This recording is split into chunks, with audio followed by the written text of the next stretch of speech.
You may hear about World War II, and also know some information about the massive armies, the famous generals, and the battles that still echo in history books. But Canada's war story didn't shout. It rolled. It moved low, steady, and dangerous across broken ground. Canadian tanks weren't built for parades. They were built for cold mornings, thick mud, and the kind of fighting where survival mattered more than glory. They were quiet tanks, driven by hard crews that brought real results. And in this video, we go back into WWII history and show you the deadliest Canadian tanks, so stay with me till the end. Valentine Picture Canada stepping into tank production for the first time, not with a flashy monster, but with something stubborn. That was the Valentine. Between 1940 and 1944, Canada built 1,420 of them at the Canadian Pacific Railway's Angus shops in Montreal, starting in 1941. Slow, about 15 miles per hour, and wrapped in armor that ranged roughly from 8 to 65 millimeters, this wasn't a machine made to chase. It was made to endure. And most of them never fought under a Canadian flag. The majority were shipped east to the Soviet Union, where reliability mattered more than reputation and survival mattered more than paint jobs. Only a small number stayed in Canada for training. That's the darker truth of Canada's first major tank success. Its steel bled mostly on the Eastern Front, grinding forward through cold, mud, and artillery, where headlines meant nothing and function meant everything. Ram Monktown. Here's the quiet irony. Canada finally designs its own tank, builds over 2,032 of them between November 1941 and July 1943, and it never fights the war it was built for. The Ram Mach-E came out of Montreal Locomotive Works, powered by a 400-horsepower Continental R975 radial engine, carrying armor from roughly 25 up to 87 millimeters, and armed with the QF 6-pounder gun. On paper, it looked ready. In reality, Allied forces standardized on the Sherman before the Ram could reach frontline gun service. So it's a story bent sideways. Instead of disappearing, the Ram became something else. Observation tanks, command vehicles, armored carriers, engineering conversions. Its hull rolled across Northwest Europe in a dozen silent forms. The bitterness is this. The Ram never earned fame as a fighter, yet its steel backbone supported some of the most dangerous work on the battlefield. Ram Kangaroo. Nothing about the Kangaroo was born from theory. It came from watching infantry get cut down in open ground. Normandy made the lesson unavoidable. Canadians began stripping turrets from surplus tanks and turning them into moving shelters. By October 1944, the 1st Canadian Armored Carrier Regiment was formed in Northwest Europe, specifically to operate these vehicles. Early Kangaroos were worn machines, but by late 1944, they were increasingly based on converted Ram tanks, and by 1945, they were described as being in constant demand. That alone tells the story. These weren't built to hunt tanks. They were built to drag men through machine gun corridors, across shell-torn fields, into places feet alone couldn't survive. A Ram Kangaroo didn't announce power. It delivered people to the worst moments of their lives and gave them a chance to reach the other side breathing. Well, now let's move to Sexton. The Sexton didn't stalk enemies, it erased places. Designed in 1942 and produced from 1943 to 1945 by Montreal Locomotive Works, 250 were built, mounting the British QF 25-pounder, an 87.6 mm gun that could ride forward instead of waiting miles behind the line. Inside, crews carried about 105 rounds, mostly high explosive, with armor piercing available when needed. Its bloodline mattered. The Sexton drew on Ram and Grizzly mechanical ancestry, combining proven parts into something reliable enough to move wherever the front demanded. And unlike the Ram gun tank, this one worked exactly as intended. Roads, hedgerows, assembly areas, gun nests. The Sexton walked shells across them until movement stopped. Not a duelist, a pressure weapon, the kind that reshapes the ground before soldiers ever step onto it. WWII. This one exists because nobody trusted the world to stay connected. Between 1943 and 1944, Canada built 188 Grizzly-I tanks at Montreal Locomotive Works, a Canadian version of the M4A1 Sherman meant to keep armor flowing even if overseas supply broke. It carried the familiar 75mm M3 gun, ran on the Continental R975 engine, pushing roughly 400 horsepower, and could reach about 24 miles per hour. The differences weren't dramatic. Canadian radios, Commonwealth stowage habits, subtle changes that mattered to crews living inside steel. The Grizzly never chased legend. It was insurance. Proof that Canada wasn't just feeding war, it was building continuity. When shipping lanes were uncertain and production bottlenecks could stall armies, the Grizzly stood as a domestic answer, quiet, practical, and ready to roll whether the world cooperated or not. Churchill Nothing tests a tank faster than a beach that refuses to let it breathe. On August 19, 1942, at Dieppe, Canadian forces brought 58 Churchill tanks ashore in their first ever combat use. It should have been armored support. Instead, it became a mechanical nightmare. The Calgary Regiment's first operational deployment of the Churchill is remembered not for a breakthrough, but for entrapment. Shingle beaches, concrete obstacles, collapsed exits, and unrelenting fire turned steel into prisoners. Some Churchills carried the QF 2-pounder, others the QF 6-pounder, and 3 had been altered into flamethrower tanks, meant to break resistance at close range. The beach broke them instead. Tracks spun, hulls grounded. Guns that should have covered the infantry sat frozen in place. At Dieppe, the Churchill didn't fail because it was weak. It failed because the ground itself became the enemy. Sherman DD. The plan sounded clever. Float the tanks in. Let armor arrive before the killing starts. Canadian assault plans at Juno Beach included Sherman DD tanks fitted with a collapsible canvas screen that turned a 30-ton machine into something that could swim. On paper, it looked like innovation. In the morning itself, it met waves. According to Veterans Affairs Canada, rough seas forced the DD tanks to be launched closer to shore after the infantry had already begun landing, and only a few actually made it into action. Instead of gliding forward quietly, many arrived late, wet, and directly under German fire. This wasn't spectacle engineering. It was panic engineering. Cold water, engines straining, canvas walls are shaking. Crews were trying to keep the tanks upright while bullets slapped the surface. The DD Sherman didn't announce Canada's arrival. It struggled its way into it.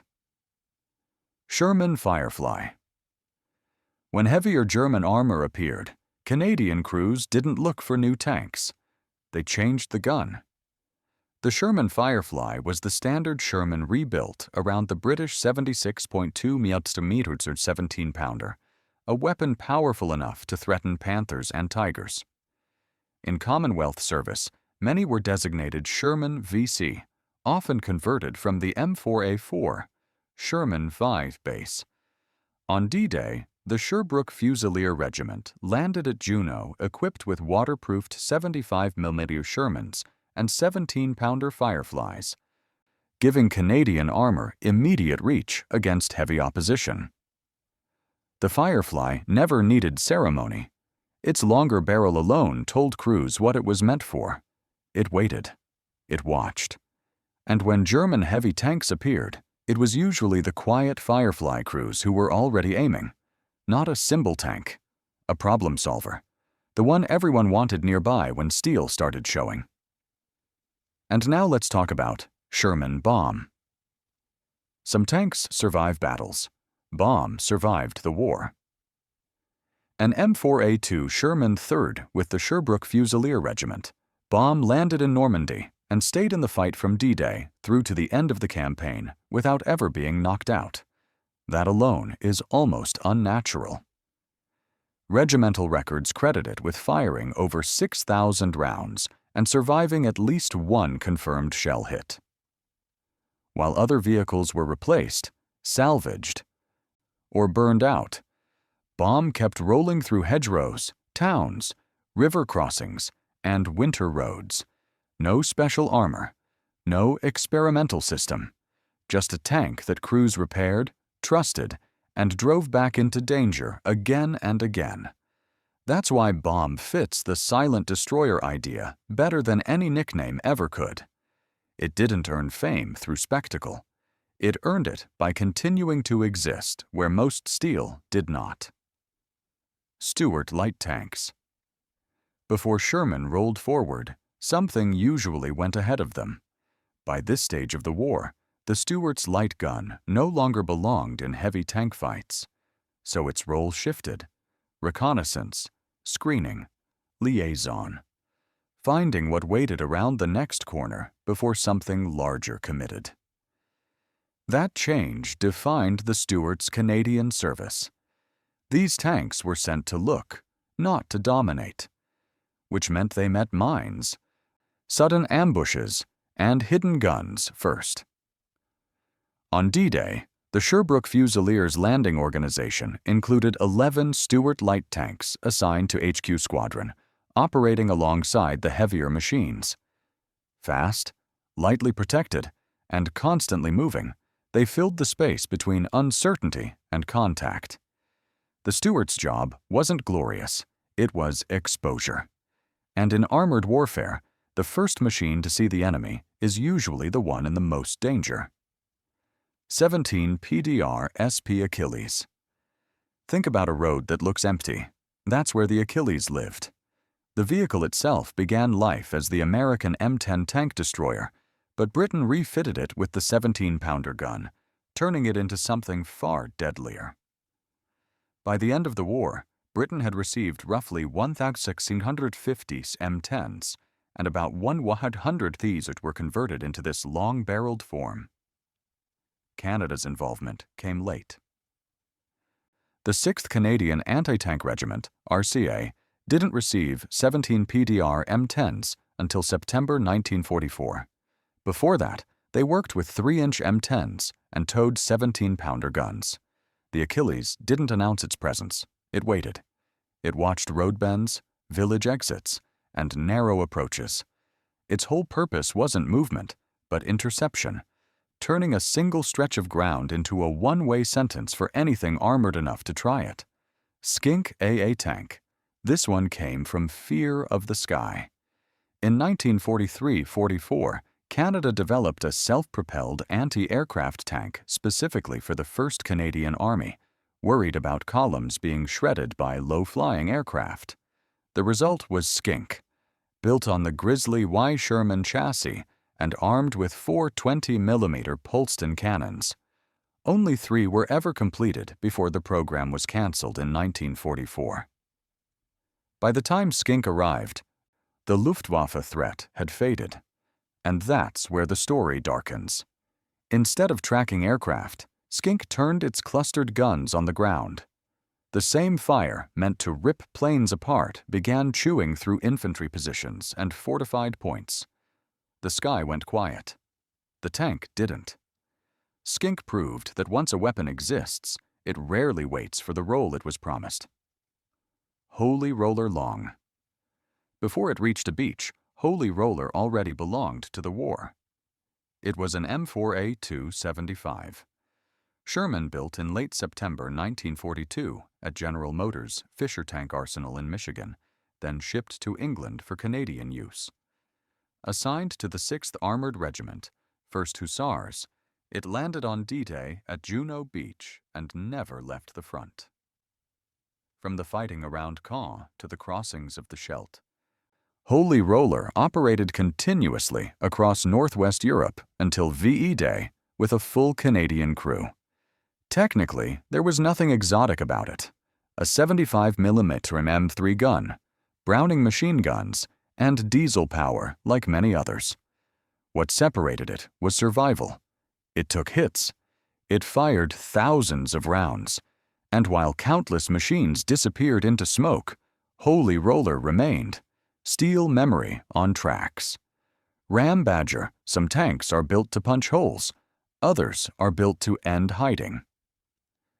The Ram Badger started as a standard Canadian Ram tank, then lost its gun and gained something far more personal. A Wasp or Wasp-2 flamethrower mounted in place of the main armament, with machine guns kept for close defense. Designed in 1941-42, it was never meant to be common.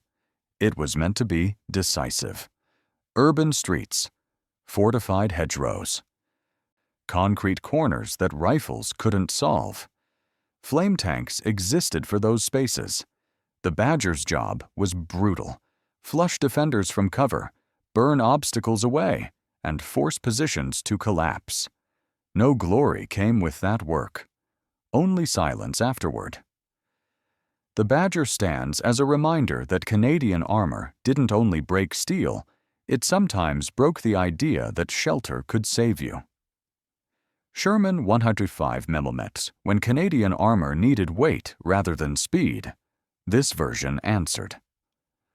Across northwest Europe, Canadian units operated Sherman tanks armed with the 105mm howitzer, giving armored formations the ability to deliver direct high-explosive fire without waiting for towed guns. This wasn't a dueling weapon. Against enemy tanks, it was the wrong tool.